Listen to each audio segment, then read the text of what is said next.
Salam hər kəsə. Bugünkü fizika dərsimiz mövzu izahından ibarətdir. Mövzumuz həndəsə optika bölməsində linzalar, nazik linzada xəyalın qurulması, nazik linzanın düsturu. Keçən mövzumuzun izahına.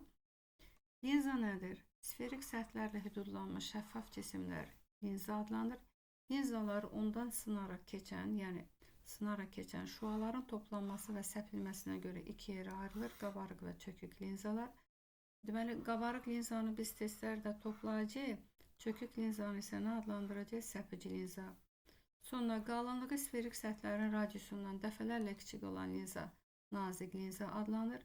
Linzalardan əsasən işıq şüalarının köməyi ilə müxtəlif əşyaların və cisimlərin xəyallarını qurmaq üçün istifadə olunur və optik cihazların əsas tərkib hissəsi nələrdən ibarətdir? Linzalardan ibarətdir. Sonra qeyd etdik ki, linzalar qabarıq və çökük olmaqla iki yerə ayrılacaq.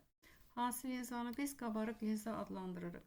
Baxın, orta hissə kənarlarla müqayisədə qalındırsa, buna deyilir qabarıq linza.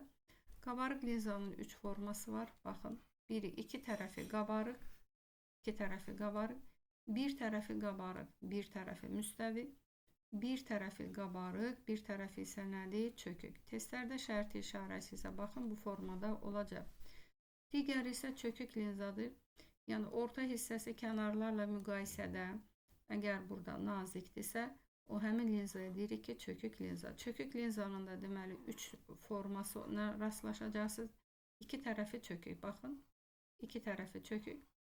Sonra bir tərəfi müstəvi, bir tərəfi çökük, bir tərəfi qabarıq, bir tərəfi isə nədir? Çöküktür. Testlərdə şərti işarəsi isə baxın bu formada olacaq. Keçək digər səhifəmizə. Digər səhifədə isə istər toplayıcı linza olsun, istərsə də səpici linza olsun, həmin linzanı xarakteriz edən elementlər var ki, bunlardan biri baş optik oxdur. Sonra nədir baş optik ox? Baxın, linzanı hüdudlandıran sferik səthlərin O1 və O2 mərkəzindən keçən düz xətt linzanın baş optik oxu adlanır. Baxın, burada şəkildə qeyd olunub.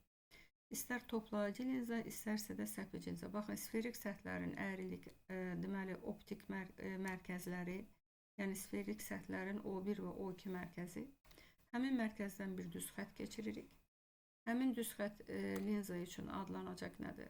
Baş optik ox. Baxın, toplayıcı linzadır, digər isə səpici linzadır. Sonra, həmin səpici linza üzərində toplayıcı və yaxud da ki, səpici linzanın baş optik oxu üzərindən, yəni baxın, linzanın mərkəzində götürülmüş O nöqtəsi linza üçün hesab olunacaq nədir? Hesab olunacaq linzanın optik mərkəzi. Baxın, O nöqtəsi linza üçün hesab olunur? Optik mərkəz. Sonra, linzanın optik mərkəzindən baş optik ox üzərində dedik, O nöqtəsi nədir? Optik mərkəzdir. İşıq şüaları optik mərkəzdən keçdikdə sınmaya məruz qalmır. Məsələn, tutaq ki, çəkə bilərik. İndi baxın, optik mərkəzdən şüalar keçəcək. Optik mərkəzdən keçən şüalar sınmaya məruz qalmayacaq. İstər toplayıcı linza olsun, istərsə də səpici linza. Baxın, burada da qeyd olun.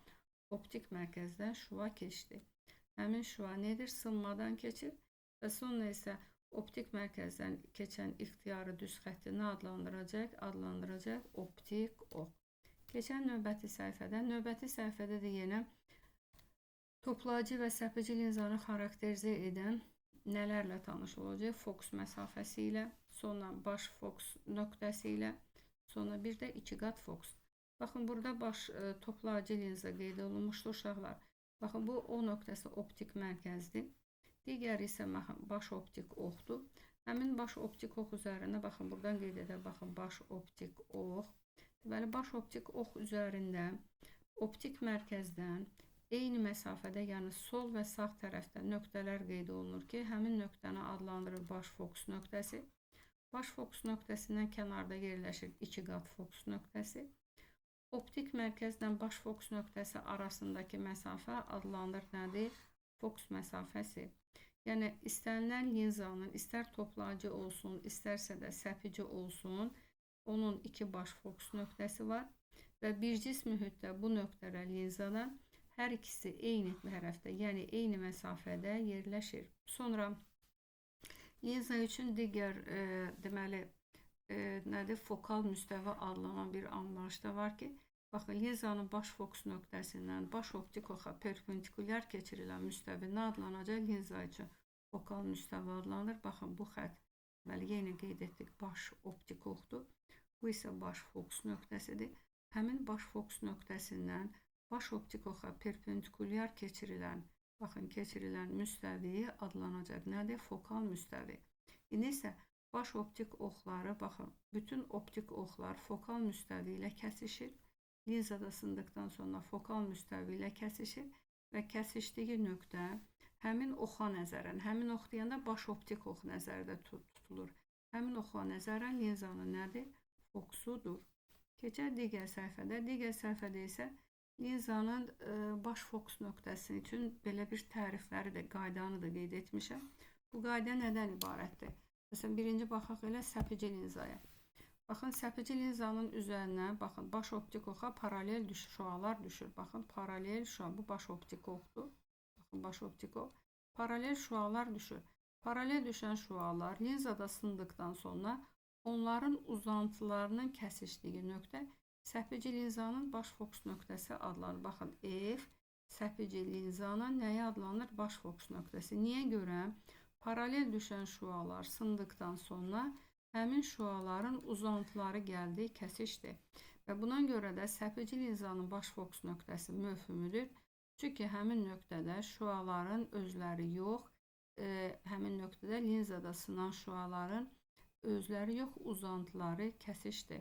Ona görə də məsələn qeyd edəcək ki, səpici linzada cismin xəyalı fokus nöqtəsi möhümü olduğuna görə həmişə düzünə kiçildilmiş bir də olacaq möhümü. Digər isə toplayıcı linzadır. Baxın, toplayıcı linza, bunu qeyd edək burada. Toplayıcı linzanın isə fokus məsafəsi səpici linzadan fərqli olaraq həqiqidir. Niyə görə həqiqidir?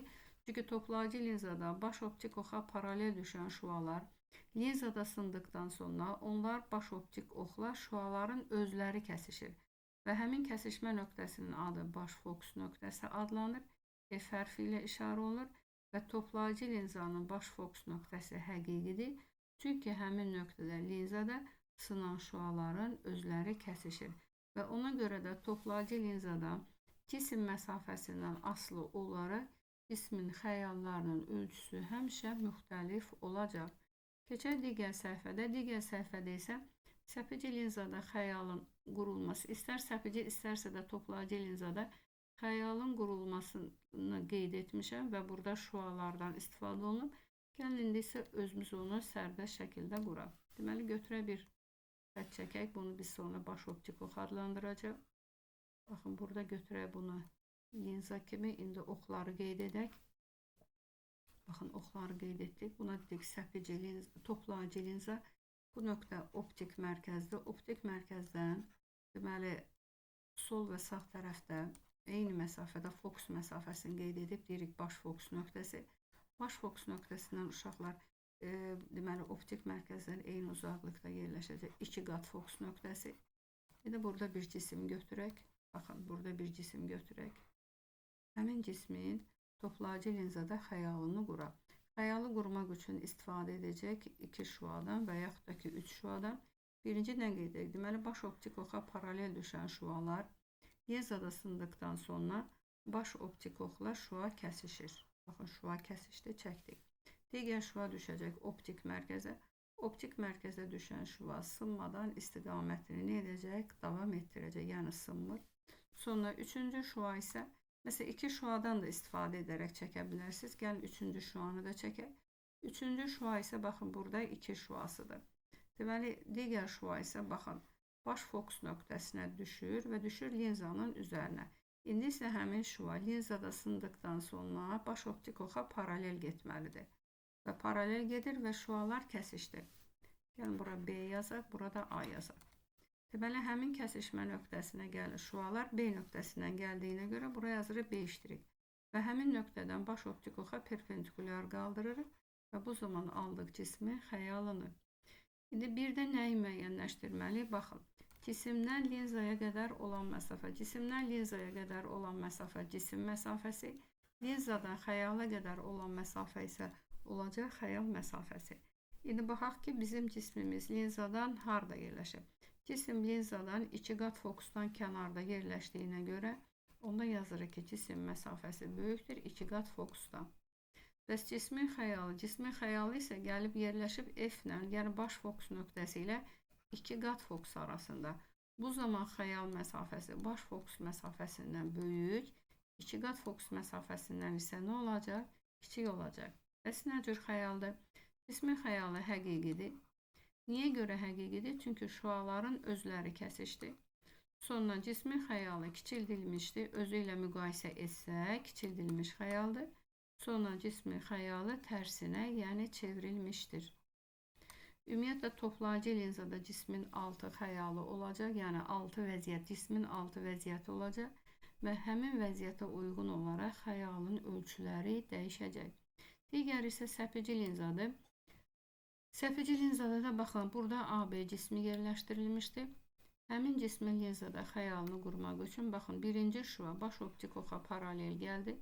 Baş optik oxa paralel gələn şüa linzada sındıqdan sonra səpilir və şüanın uzantısı gəlib baş fokus nöqtəsi ilə kəsişdi. Baxın, burada uzantı gəlib baş fokus nöqtəsi ilə kəsişdi.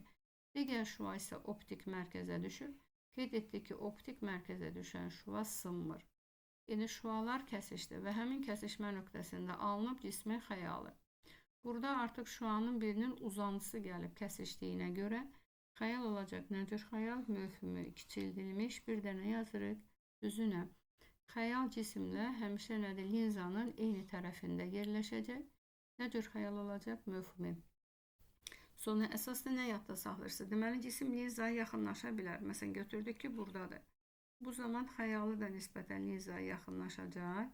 Ölçüsü nisbətən nə edəcək? Ölçüsü nisbətən böyüyəcək. Keçək digər səhifəmizə. Digər səhifədə də yenə linzalar qeyd etmişəm. Məsələn, elə burada baxın, tam şəkil üzərinə qeydlər var. Deməli, baxın, burada cisimdir. Cisim yerləşib 2 qat fokusdan kənarda. 2 şüadan istifadə etməklə cismin xəyalı qurulub. Baxın, burada xəyaldır. Birinci şüa, baxın, baş optik oxa. Baş optik oxdur. Baş optik oxa paralel gəlib. Paralel gəlib sındıqdan sonra fokusdan keçəcək. Digər şüa isə optik mərkəzə keçəndə nə etmir? Sınmır. Sonra isə baxın, burada yenə toplayıcı linzadır. Amma buradakı xəyal, baxın, bu şəkildəki xəyalla buradakı həqiqi xəyaldır. Şüalar özləri kəsişib. Burada isə şüaların uzantıları kəsişib. İndi cisim harada yerləşib burada? Baxın, cisim yerləşib optik mərkəzlə fokus arasında. Deməli, onda yazır ki, D kiçikdir F-dən. D F-dən kiçik olanda bu zaman cismin xəyalı elə cismin arxasında, baxın, cismin arxasında alınır. Möfhümü düzünə böyüdülmüş. Bu xəyaldan optik cihaz olaraq istifadə olunacaq. Lupada. Deməli, səpici linzada yeni, toplayıcı linzada yeni qeyd edirəm, cismin əslində 6 vəziyyəti var. İndi keçək toplayıcı linzada tanış olacağımız kəmiyyətlərlə bağlı düsturlar. Yəni biz hansı kəmiyyətlərlə tanış oluruq? Bunlardan biri cisimdən linzaya qədər olan məsafə. Buna deyilir cisim məsafəsi. Sonra linzadan xəyala qədər olan məsafə, buna deyirik xəyal məsafəsi. Sonra dedik ki, fokus məsafəsi, sonra xətti böyütmə, xəyalın hündürlüyü, cismin hündürlüyü, bir də optik qüvvə. Baxın, düsturlar qeyd olunmuşdur. Nazik linzanın düsturu. Bu toplayıcı linza üçün yazılmış düsturdur. Bir də optik qüvvəsi. Düsturda daxildə həm müsbət işarəsi, həm də mənfi işarəsi görürük. Uşaqlar, müsbət işarəsi həqiqi xəyal, mənfi işarəsi isə möhümü xəyal üçün istifadə olunacaq. Sonra səpici linzanın düsturu. Səpici linzanın düsturunda isə həm düsturun əvvəlində bir mənfi işarəsi görürük, həm də daxildə mənfi işarəsi görürük. Mənfi işarəsi isə ona işarədir ki, səpici linzada cismin xəyalı həmişə möhümüdür. Sonra eyni ilə də optik qüvvəsi. Sonra xətti böyütmə qamma hərfi ilə işarə olunur. Xəyalın hündürlüyünün, baxın, xəyalın hündürlüyünün cismin hündürlüyünə olan nisbəti və yaxud da ki, xəyal məsafəsinin cisim məsafəsinə olan nisbətidir. Xətti böyütmə adsız kəmiyyətdir. Sonra xətti böyütmə vahiddən nə zaman böyük olacaq? Xətti böyütmə vahiddən böyük olması üçün cismin hündürlüyü xəyalın hündürlüyündən nə olmalıdır? Böyük olmalıdır. Sonra və yaxud da ki, xəyal məsafəsi cisim məsafəsindən böyük olmalıdır. Xətti böyütmə vahiddən kiçikdir. Bu zaman Cismin hündürlüyü xəyalın hündürlüyündən kiçikdir. Sonra cismin hündürlüyü xəyalın hündürlüyünə bərabərsə xətti böyütmə vahidə bərabərdir. Bu da o deməkdir ki, cisim linzada yerləşib 2 qat fokusdan. Cisim linzada 2 qat fokusda yerləşəndə onun xəyalı da 2 qat fokusda yerləşir. Və bu zaman biz xətti böyütməni hesablasaq, məsələn f də 2f-dir. Baxın, d də 2f-dir. Onda biz xətti böyütmənin nə alırıq? Qiymətini alırıq 1. Sonra fokus məsafəsinin tərs qiyməti adlanır optik qüvvə. Optik qüvvənin vahidi 1/metr və yaxud da ki, dioptriyadır. Sonra toplayıcı linza üçün optik qüvvə müsbət, səpəci linza üçün isə nədir? Optik qüvvə mənfidir. Deməli, belə bir qeydi diqqətinizə çatdırım öz məktəb dərsliyimizdə. Yəni, bu ümumiyyətlə linzalarla bağlı bu bizdə mövzu olaraq 9-cu sinifdə öyrənilir daha çox. Deməli, nədir? Linzanın optik qüvvəsi, yəni D, bir də linzanın fokus məsafəsi F. Deməli, hər iki kəmiyyət cisim məsafəsindən, bir də xəyal məsafəsindən asılı deyil. Nədən asılıdır? Sferik səthlərin əyrilik radiusundan, linza maddəsindən və onun yerləşdiyi mühitin sındırma əmsalından. Sonra toplayıcı linzanın fokus məsafəsi və optik qüvvəsi müsbət, səpəci linzanın fokus məsafəsi və optik qüvvəsi isə nədir? Mənfidir. Bir də testlərdə sizdən nə soruşula bilər? Testdə soruşula bilər ki, linzanın optik qüvvəsini hesablamaq üçün hansı cihaz lazımdır? Baxın, burada məxrəcdəki fokus məsafəsidir. Fokus məsafəsini təyin etmək üçün bizə nə lazımdır? Xəttkeş. Ona görə də optik qüvvəni hansı cihazla ölçmək soruşularsa, onda nə götürəcəksiniz? Variant olaraq seçməlisiniz nəyi? Xəttkeşi. Digər səhifədə də baxaq səhifəmizə. Digər səhifədə isə gözlə bağlı məlumatları qeyd etmişəm. Yəni, gözdə görmə nə cür baş verir? Baxın, deməli, göz cisimdən gözə düşən işıq şüaları onun optik sistemində sınaraq keçəcək. Sonra gözdə cismin xəyalı, baxın, onun tor təbəqəsində alınacaq və nə cür xəyal olunacaq? Kiçildilmiş, həqiqi, bir də nədir? Düzünə. Baxın, cismin gözdən olan məsafəsi dəyişdikdə, yəni cisim gözdən uzaq və yaxında olduqda, gözdən olan məsafəsi dəyişdikdə belə, onun tor təbəqəsindəki xəyalı həmişə aydın görünür. Bunun səbəbi göz büllurunun öz qabarıqlığını dəyişmə xassəsidir. Sonra qabarıqlığın dəyişməsi onun əyrilik radiusunu və fokus məsafəsinin dəyişməsidir. Əyrilik radiusu və fokus məsafəsi dəyişirsə, deməli, optik qüvvə dəyişir. Məsələn, bundan əvvəlki səhifədə qeyd etdik ki, gözün optik qüvvəsi bir fokus məsafəsindən, sonra əyrilik radiusundan, sonra linza maddəsindən, bir də sındırma əmsalından asılıdır. Gəlin, burada nəyə qeyd edim? Deməli, optik qüvvə D, optik qüvvə fokus məsafəsi ilə tərs mütənasibdir. Orada qeyd etməmişdim. Sonra optik qüvvə, istər optik qüvvə, istərsə də fokus məsafəsi, deməli, cisim məsafəsindən, xəyal məsafəsindən nədir? Asılı deyil. Sonra göz büllurunun optik qüvvəsinin dəyişməsi nə adlanır? Akomodasiya adlanır. Və yaxud da ki, akomodasiya belə bir tərif kimi də verir. Akomodasiya gözün uzaqda və yaxında olan cisimləri görməsinə uyğunlaşması deməkdir. Digər səhifədə isə gözdə olan qüsurlardır. Dedik ki, normal gözdə cismin xəyalı tor təbəqəsi üzərində həqiqi tərsinə kiçildilmiş alınır. Amma bir də var ki, xəyal tor təbəqəsindən qabaqda alınıb. Onda bu adlanır yaxını görmə qüsuru və bu qüsuru aradan qaldırmaq üçün, yəni xəyalı tor təbəqəsinə sürüşdürmək üçün istifadə olunacaq səpəci linzalı eynəkdir. Digərdə isə, deməli, cismin xəyalı tor təbəqəsindən arxada alınıb. Buna isə deyilir ki, uzağı görmə qüsuru. Həmin qüsuru aradan qaldırmaq üçün, yəni cismin xəyalını tor təbəqədə alınmasını təmin etmək üçün bu zaman istifadə olunacaq toplayıcı linzalı eynəkdən. Keçək digər səhifəmizdə. Digər səhifəmizdə də xəyalın qurulması ilə bağlı qeyd etdim ki, toplayıcı linzada cismin xəyalının 6 vəziyyəti var. Məsələn, gəlin onları ümumilikdə bir dənə linza üzərində mən sizə göstərəcəm. Yəni, baxın, ümumi. Burada göstərək toplayıcı linzadır. Baxın, bu toplayıcı linzadır. Baş fokus nöqtələrini qeyd edirəm. Burada qeyd edirik 2 qat fokus nöqtəsi. Burada da qeyd edək baş fokus nöqtəsi. Burada da 2 qat fokus nöqtəsi. Deməli, birinci halda testlərdə bizə qeyd edir ki, cisim linzadan sonsuzluqda yerləşir. Deməli, cisim sonsuzluqda. Sonsuzluqda yerləşən cismin xəyalı həmişə alınacaq baş fokus nöqtəsində. Yəni, baxın, burada alınacaq. İndi birinci qeyd edək ki, 1, cisim hardadır? Cisim sonsuzluqda. Xəyalı baxın burada alınır. Bəs xəyal nə cür xəyaldır? Necəsə xəyal nöqtədir. Baxın nöqtədir. Bir də həqiqidir. Yəni burada xəyalı almaq üçün biz nə edirik? Paralel işıq şüaları, baxın. Paralel işıq şüaları gəlib düşəcək linzanın üzərinə. Linzada sındıqdan sonra baş optik oxla kəsişəcək. İkinci halda artıq cisim baş optik ox üzərində görsənir. Deməli, ikinci hal. Bu zaman cisimdən linzaya qədər olan məsafə D böyük olacaq 2F-dən. Bu zaman uşaqlar cismin xəyalı indi arxaya sürüşəcək. Cismin xəyalı alınacaq F ilə 2F-in arasında. Gəlin buna 2/2 yazaq. Bəs xəyal məsafəsinə nə yazacaqsınız? Yazacaqsınız ki, xəyal məsafəsi fokus məsafəsindən böyük, 2 qat fokusdan isə nədir? Kiçikdir. Nə cür xəyaldır? Əvvəl xəyal nöqtə idi. İndi isə xəyala yazacaqsınız ki, kiçildilmiş xəyal. Baxın, kiçildilmiş xəyal. Sonu yazacaqsınız həqiqi. Bir də tərsinə. Baxın, buraya yazırıq nədir? Tərsinə. Sonra üçüncü halda cisim gəlib yerləşəcək 2 qat fokusda. Aha, bir də nəyə qeyd edim? Deməli, ikinci optik cihaz olaraq istifadə olunur fotoaparatda. Məsələn, yazaq bura fotoaparat.